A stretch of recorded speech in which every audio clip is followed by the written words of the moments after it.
ಮಳೆಯಲ್ಲಿ ಹೇಗೆ ಸಿಡಿಲು ಇಂಪಾರ್ಟೆಂಟ್, ಇವ್ರ ಧ್ವನಿನೂ ಅಷ್ಟೇ ಕೂಡ ಒಂದು ಕೆಲವೊಂದು ವಿಚಾರಗಳು ಇಂಪಾರ್ಟೆಂಟ್ ಅನಿಸುತ್ತೆ ಅವ್ರ ಜೊತೆ. ಮೊದಲನೇದಾಗಿ ನಾನು ಅರುಣ್ಗೆ ಅಸ್ತ್ರ ಈ ಒಂದು ಡಿಜಿಟಲ್ ಚಾನೆಲ್ ಮಾಡಿದ್ದಕ್ಕೆ ಶುಭಾಶಯಗಳಂತ. ಬಡವ್ರ ಮಕ್ಕಳು ಬೆಳಿಬೇಕು, ಅದಕ್ಕೆ ಅರುಣ್ ಕೂಡ ಒಂದು ಉದಾಹರಣೆ.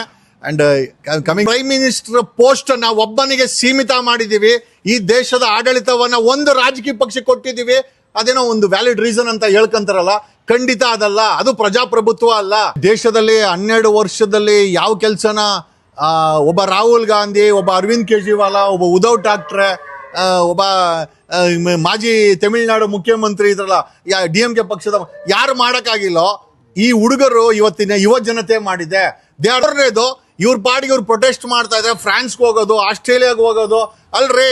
ಈ ದೇಶದಲ್ಲಿ ಪ್ರಧಾನಿ ನಾವು ಟ್ರಿಪ್ ಹೊಡೆಯೋಕ್ಕೋಸ್ಕರ ನಾವು ಎಲೆಕ್ಟ್ ಮಾಡಿರೋದು. ಬಾ ಬೀದಿಗೆ, ಬಾ ಬಾ ಮೋದಿ, ಬಾ ಬಾ ಬೀದಿಗೆ ಬಾ. ಎಲ್ಲಿ ಓಡಾಡ್ತಾರೆ ಅಲ್ರಿ. ಈ ದೇಶದ ಪ್ರಧಾನಿ 12 ಗಂಟೆಗೆ ಸೆಕ್ಯೂರಿಟಿ ಎತ್ಕೊಂಡು ಓಡಾಡ್ತಾರೆ ಅಂತಂದ್ರೆ ಯಾವ ನಾಚಿಕೆ ಆಯ್ತು ನಮ್ಗೆ? ಇಂಥ ಪುಕ್ಕಲ ವ್ಯಕ್ತಿಯನ್ನ ಪ್ರಧಾನಿ ಮಾಡಿದೀವಲ್ಲ, ಇಂಥ ಪುಕ್ಕಲನ್ನ ನಾವು ಮೊನ್ನೆ ನಮ್ಮ ಪ್ರದೀಪ ಹೆಂಗೆ ಮೊನ್ನೆ ನಮ್ಮ ಪ್ರದೀಪ ನೀವು ಗ್ರೇಟ್ ಬಿಡಪ್ಪ, ಅಟ್ಲೀಸ್ಟ್ ನೀನ್ ನಿಂತ್ಕೊಂಡೆ. ನಮ್ಮ ದೇಶ ಅಲ್ಲ ಒಂದ್ ರೀತಿ ಚಿಕ್ಕಬಳ್ಳಾಪುರ MLA ಪ್ರದೀಪ್ ಈಶ್ವರ್ನ ಹೊಗಳಬೇಕಾಗಿದೆ. ಚಪ್ಪಲಿ ಎಸೆದ್ರು ಕೂಡ ಅದು ಪ್ರಸಾದ ಅಂತೇಳಿ ತಗೊಂಡು ಅದನ್ನ ಅರವಿಂದ್ ಕೇಜ್ರಿವಾಲ್ ದಮ್ಮು ತಾಕತ್ತಿಲ್ಲ ರೀ ಆ ಉತ್ತರ ಕೊಡಕ್ಕೆ. ಒಬ್ಬನಿದನ ಬಿಜೆಪಿನಲ್ಲಿ ಉತ್ತರ ಕೊಡಕ್ಕೆ. ಅದಕ್ಕೂ ಒಂದು ದಣಿ ಮಾಡ್ತಾ ಇದ್ರೆ ಸರ್ಕಾರ ಏನೋ ಟ್ರಿಪ್ ಹೊಡ್ಕೊಂಬತ್ತಾನೆ. ಏನೋ ನಾನು ಫ್ರಾನ್ಸ್ಗೆ ಹೋಗ್ತೀನಿ, ಪಾಕಿಸ್ತಾನ್ಗೆ ಹೋಗ್ತೀನಿ, ಆಸ್ಟ್ರೇಲಿಯಾಗೆ ಹೋಗ್ತೀನಿ ಅಂತ.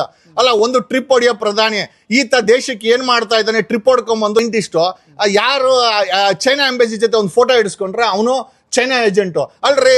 ತಿಂಗಳಲ್ಲಿ 20 ದಿವಸ ದೇಶದ ಪ್ರಧಾನಿ ಆ ದೇಶಕ್ಕೆ ಸುತ್ತಾಕೊಂಬತ್ತಾನಲ್ಲ. ನಾವ್ ಯಾವ ತರ ಭಾರತೀಯರು ಈ ಒಂದು ಪ್ರಧಾನಿನ, ಈ ಒಂದು ದೇಶದ ಮೋದಿಯನ್ನ ನಾವ್ ಯಾವ ಏಜೆಂಟ್ ಅನ್ನ ಹೇಳಿದಿರಾ? ಹೇಳಿಲ್ಲ. ಸುಳ್ಳು ಸುದ್ದಿ ಎಪ್ಸೋರ್ ಮುದ್ದೆ ಯಾಕಂತ ಕೇಳ್ತಿದ್ದೀರಾ? ಬನ್ನಿ. ಹೌದು, ನೀಟ್ ವಿಚಾರವಾಗಿ ದೆಹಲಿಯಲ್ಲಿ ಆಗ್ತಿರೋಂಥ ಯೂತ್ ಮೇಲೆ ದಬ್ಬಾಳಿಕೆಗಳ ಯೂತ್ ಮೇಲೆ ಆಗ್ತಿರೋಂಥ ದಬ್ಬಾಳಿಕೆಗಳು, ಅವ್ರೇನು ಅನ್ನ ಕೇಳ್ತಿಲ್ಲ, ಇದು ಕೇಳ್ತಿಲ್ಲ, ಅವ್ರು ಕೇಳ್ತಾರೆ ಎಜುಕೇಷನ್ ಪರ್ಪಸ್ ಕೇಳ್ತಿದ್ದಾರೆ ನಮಗೆ ಅನ್ನೋದು ಕೂಡ. ಇವತ್ತು ನಮ್ಮ ಜೊತೆ ಇದ್ದಾರೆ ಲಾಯರ್ ಜಗದೀಶ್ ಅವರು. ಇವರು ಸಾಮಾಜಿಕ ಕಾರ್ಯಕರ್ತರು ಕೂಡ. ಸಾಮಾಜಿಕ ಪರವಾಗಿ ಧ್ವನಿ ಎತ್ತಿದ್ರೆ, ಇವರು ಒಂದು ಧ್ವನಿ ಎತ್ತರೆ ಸಾಕು. ಇಡೀ ಕರ್ನಾಟಕದಲ್ಲಿ ಮಳೆಯಲ್ಲಿ ಹೇಗೆ ಸಿಡಿಲು ಇಂಪಾರ್ಟೆಂಟ್, ಇವ್ರ ಧ್ವನಿನೂ ಅಷ್ಟೇ ಕೂಡ ಒಂದು ಕೆಲವೊಂದು ವಿಚಾರಗಳು ಇಂಪಾರ್ಟೆಂಟ್ ಅನಿಸುತ್ತೆ. ಅವ್ರ ಜೊತೆ ಮಾತಾಡ್ಸ್ಕೊಂಡು ಹೋಗ್ತೀನಿ. ಸರ್, ಶಿಕ್ಷಣ ಶಿಕ್ಷಣ ಎಷ್ಟು ಮುಖ್ಯವಾಗಿದೆ? ಮೊದಲನೇದಾಗಿ ನಾನು ಅರುಣ್ಗೆ ಅಸ್ತ್ರ ಈ ಒಂದು ಡಿಜಿಟಲ್ ಚಾನೆಲ್ ಮಾಡಿದ್ದಕ್ಕೆ ಶುಭಾಶಯಗಳಂತ. ಬಡವ್ರ ಮಕ್ಕಳು ಬೆಳಿಬೇಕು, ಅದಕ್ಕೆ ಅರುಣ್ ಕೂಡ ಒಂದು ಉದಾಹರಣೆ. ಅಂಡ್ ಕಮಿಂಗ್ ಸ್ಟ್ರೈಟ್ ಟು ಅಸ್ತ್ರ, ಈ ಚಾನಲ್ ಹೆಸರು ಅಸ್ತ್ರ. ಇವತ್ತಿನ ವಿದ್ಯಾರ್ಥಿಗಳ ಒಕ್ಕೂಟಗಳ ಕೈಯಲ್ಲಿರೋದು ಅಥವಾ ಸಪೋರ್ಟಿವ್ ಜನರ ಕೈಯಲ್ಲಿರೋದು ಕೂಡ ಅಸ್ತ್ರ. ಈ ಮೊಬೈಲ್ ಅನ್ನ ಅಸ್ತ್ರವನ್ನ ಬಳಸ್ಕೊಂಡು ತಮ್ಮ ಧ್ವನಿಯನ್ನ ಹೊರ ಹಾಕ್ತಾ ಇರುವಂತ ಇವತ್ತಿನ ಯುವ ಜನತೆ ಬಗ್ಗೆ ನಿಜವಾಗ್ಲೂ ಕೇಂದ್ರ ಸರ್ಕಾರ ಆಗಿರ್ಬೋದು, ರಾಜ್ಯ ಸರ್ಕಾರ ಆಗ್ಲಿ ಕಾಳಜಿ ವಹಿಸ್ಬೇಕಾಗಿತ್ತು. ಬಟ್ ಅವ್ರಗಳಿಗೆ ಏನ್ ಅನ್ಸುತ್ತೋ ಅಂತಂದ್ರೆ ಏನ್ ಧರಣಿ ಕೂತ್ಕೊಂಡ್ರೆ ಏನಾಗ್ಬಿಡ್ತದೆ, 1 ದಿವಸ 2 ದಿವಸ ಒಣಗೋದ್ರೆ ಇವರೇ ಮನೆಗೆ ಹೋಗ್ತಾರೆ ಅನ್ನೋ ಮನೋಭಾವನೆ ಇತ್ತು. ಬಟ್ ಆಗ್ಲಿಲ್ಲ ಸರ್, ಆಗ್ಲಿಲ್ಲ. ಕೊನೆಗೆ ಏನಾಯ್ತು ಅಂತ ಇಡೀ ದೇಶ, ಇಡೀ ಪ್ರಪಂಚ ನೋಡಿದೆ. ನಿಜವಾಗ್ಲೂ ದುಃಖಕರವಾದಂತ ಸಂಗತಿ. ಒಬ್ಬ ಪ್ರೈಮ್ ಮಿನಿಸ್ಟರ್ ಪೋಸ್ಟ್ ಅನ್ನ ಒಬ್ಬನಿಗೆ ಸೀಮಿತ ಮಾಡಿದೀವಿ. ಈ ದೇಶದ ಆಡಳಿತವನ್ನ ಒಂದು ರಾಜಕೀಯ ಪಕ್ಷಕ್ಕೆ ಕೊಟ್ಟಿದ್ದೀವಿ. ಅದೇನೋ ಒಂದು ವ್ಯಾಲಿಡ್ ರೀಸನ್ ಅಂತ ಹೇಳ್ಕೊಂತಾರಲ್ಲ, ಖಂಡಿತ ಅದಲ್ಲ. ಅದು ಪ್ರಜಾಪ್ರಭುತ್ವ ಅಲ್ಲ.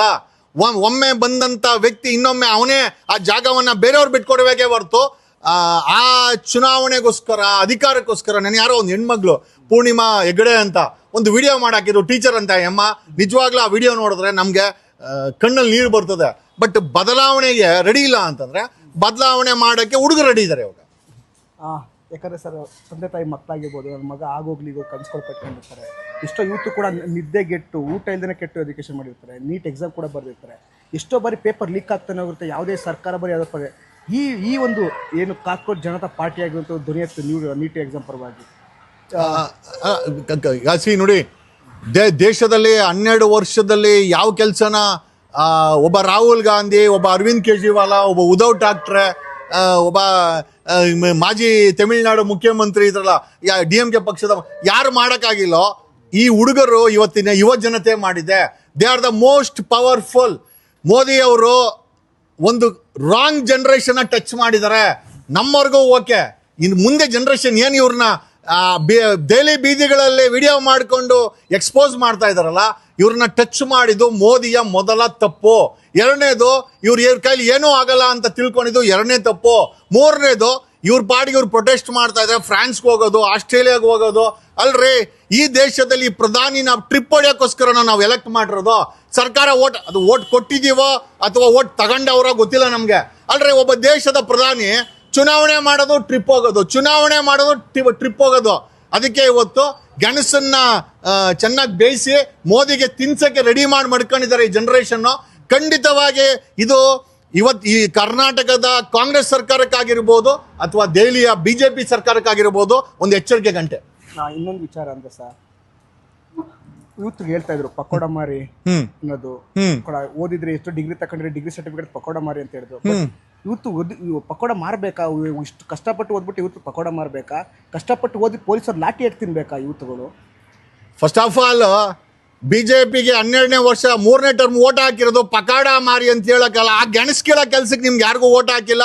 ಈ ರಾಜ್ಯದ MP ದೇಶದ ಪ್ರಧಾನಿ ಆಗಿರ್ಬೋದು, ಯು ಹ್ಯಾವ್ ಎ ರೆಸ್ಪಾನ್ಸಿಬಿಲಿಟಿ. ನಿಮಗೆ ಮುಸಲ್ಮಾನರ ಮೇಲೆ, ಅನ್ಯ ಧರ್ಮಗಳ ಮೇಲೆ ಎತ್ಕಟ್ಟಿ ನಿಮ್ಗೆ ಓಟ್ ಹಾಕ್ಸ್ಕೊಂಡು ಪಾಕಿಸ್ತಾನ ಬಗ್ಗೆ ಮಾತಾಡ್ಕೊಂಡು ಇವತ್ತುಗಳು ನೀವು ಪಕೋಡ ಯಾರು ನೀವು? ಪಕೋಡ ಮಾರಿ ಅಂತ ಹೇಳಕ್ ಯಾರು ನೀವು? ನಿಮಗೇನು ಯೋಗ್ಯತೆ ಇದೆ ಅಂದ್ರೆ ನಮ್ಮನ್ನು ಪಕೋಡ ಮಾರಿಸಿ ನೀನು ಫ್ರಾನ್ಸು, ಅಲ್ಲಿ ಮೆಲೋಡಿ, ಅಲ್ಲಿ ಚಾಕ್ಲೇಟಿ, ಇಲ್ಲಿ ಅಲ್ಲಿ ಪಾಕಿಸ್ತಾನಕ್ಕೆ ಹೋಗಿ ಬಿರಿಯಾನಿ ಕೊಡೋದು ತಿನ್ನೋದು, ಇಲ್ಲೆಲ್ಲ ಹೋಗಿ ಮೆಲೋಡಿ ಚಾಕ್ಲೇಟ್ ಕೊಡೋದು. ಈ ಕೆಲಸ ಮಾಡಕ್ಕೆ ಈ ದೇಶಕ್ಕೆ ಪ್ರಧಾನಿ ಬೇಕಾಗಿದ್ದಾನ? ಇದು ಇವತ್ತಿನ ನಾನು ಕೇಳ್ತಾ ಇಲ್ಲ, ಇವತ್ತಿನ ಯುವ ಜನತೆ ರೊಚ್ಚಿಗೆದ್ದಿರೋದು.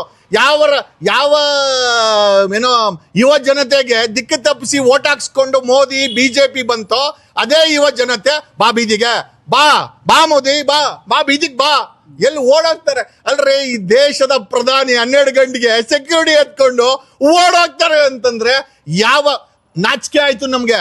ಇಂಥ ಪುಕ್ಕಲ ವ್ಯಕ್ತಿಯನ್ನ ಪ್ರಧಾನಿ ಮಾಡಿದೀವಲ್ಲ, ಇಂಥ ಪುಕ್ಕಲನ್ನ ನಾವು ಅಲ್ರಿ ಏನ್ ಮಾಡ್ಬಿಟ್ಟಿರು? ಏನ್ರಿ ಆಗ್ಬಿಟ್ಟಿರೋದು? ಪಾರ್ಲಿಮೆಂಟ್ ನುಗ್ಗಿದ್ರೆ ನಿನ್ ಕತ್ತಿನ ಪಟ್ಟೆಗೆ ಕೈ ಹಾಕಿರೋರಲ್ವಾ? ಅರವಿಂದ್ ಕೇಜ್ರಿವಾಲ್ಗೆ ರಪ ಅಂತ ಹೊಡೆದಿಲ್ವಾ? ಹೊಡೆದಿಲ್ವಾ? ಮೊನ್ನೆ ನಮ್ಮ ಪ್ರದೀಪ ಹೆಂಗೆ ಮೊನ್ನೆ ನಮ್ಮ ಪ್ರದೀಪ ನೀವು ಗ್ರೇಟ್ ಬಿಡಪ್ಪ, ಅಟ್ಲೀಸ್ಟ್ ನೀನ್ ನಿಂತ್ಕೊಂಡೆ. ನಮ್ಮ ದೇಶ ಅಲ್ಲ ಒಂದ್ ರೀತಿ ಚಿಕ್ಕಬಳ್ಳಾಪುರ MLA ಪ್ರದೀಪ್ ಈಶ್ವರ್ನ ಹೊಗಳಬೇಕಾಗಿದೆ. ಚಪ್ಪಲಿ ಎಸೆದ್ರು ಕೂಡ ಅದು ಪ್ರಸಾದ ಅಂತೇಳಿ ತಗೊಂಡು ಅದನ್ನ ಅರವಿಂದ್ ಕೇಜ್ರಿವಾಲ್ ಚಪ್ಪಲಿ ಹೊಡೆದ್ರು, ಕಪ್ಪಾಳಕ್ಕೆ ಹೊಡೆದ್ರು. ಅಕಸ್ಮಾತ್ ಪಾರ್ಲಿಮೆಂಟ್ ಒಡೆ ನುಗ್ಗುಬಿಟ್ಟು, ಯಾಕೆ ನಮ್ ದುಡ್ಡಲ್ಲ ಪಾರ್ಲಿಮೆಂಟ್ ಕಟ್ಟಿರೋದು? ಪಾರ್ಲಿಮೆಂಟ್ ನಡೆಸೋದು ನಮಗೋಸ್ಕರ ಅಲ್ವಾ? ಏನ್ ಬಿಜೆಪಿಗೋಸ್ಕರ ನಡೆಸ್ಕೊಂತ ಇದ್ದೀರಾ? ಏನ್ ಮೋದಿಗೋಸ್ಕರ ನಡೆಸ್ತಾ ಇದ್ದೀರಾ? ಈ ಪ್ರಶ್ನೆಗಳನ್ನ ಇವತ್ತಿನ ಯುವ ಜನತೆ ಕೇಳ್ತಾ ಇದೆ. ದಮ್ಮು ತಾಕತ್ತಿಲ್ಲ ರೀ ಆ ಉತ್ತರ ಕೊಡಕ್ಕೆ. ಒಬ್ಬನಿದನ ಬಿಜೆಪಿನಲ್ಲಿ ಉತ್ತರ ಕೊಡಕ್ಕೆ?